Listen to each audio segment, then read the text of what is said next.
If you're a designer, here's the fastest way to kill trust in the first 5 minutes.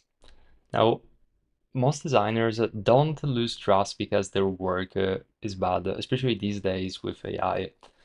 They lose it in the first 5 minutes of a conversation before the work even matters. And they usually don't realize it happened. So the fastest way designers kill trust is by trying to be helpful too early.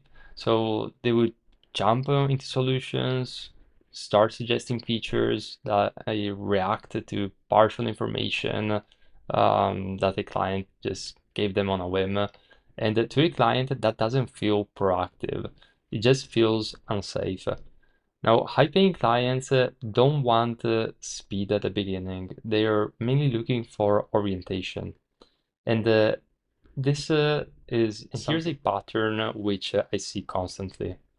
A client explains a problem, the designer starts designing in their head, but the problem hasn't been framed yet.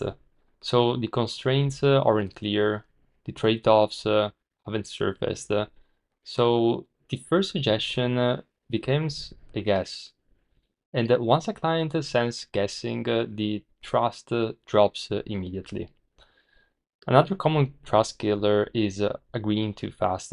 So designers nod along, they validate every idea, they avoid the tension and conflict, but that signals one thing. You'll still be the decision maker. And clients don't pay senior rates to be agreed with.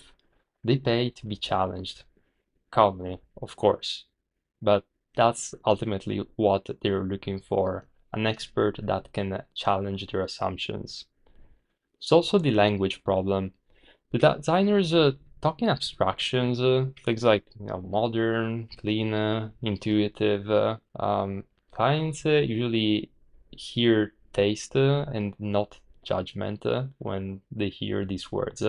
So in the first 5 minutes, vague language signals vague thinking, and vague thinking creates oversight. Tools makes this worse.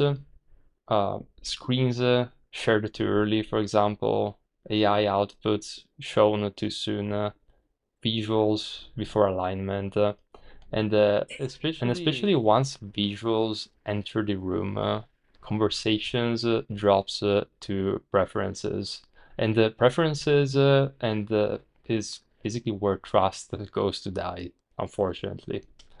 Now, the designers who build trust the fastest do the opposite. They essentially slow the conversation down. They ask clarifying questions. They restate the problem in plain language. And this is all not to show intelligence, but to confirm responsibility. And that ultimately tells the client this person knows what they're accountable for. So when designers shift their first 5 minutes from proving skill to establishing clarity, everything changes. Feedback becomes shorter, budgets stabilize, clients stop hovering, and this is not because the designer is better, but because the risk feels contained. So trust isn't building by impressing.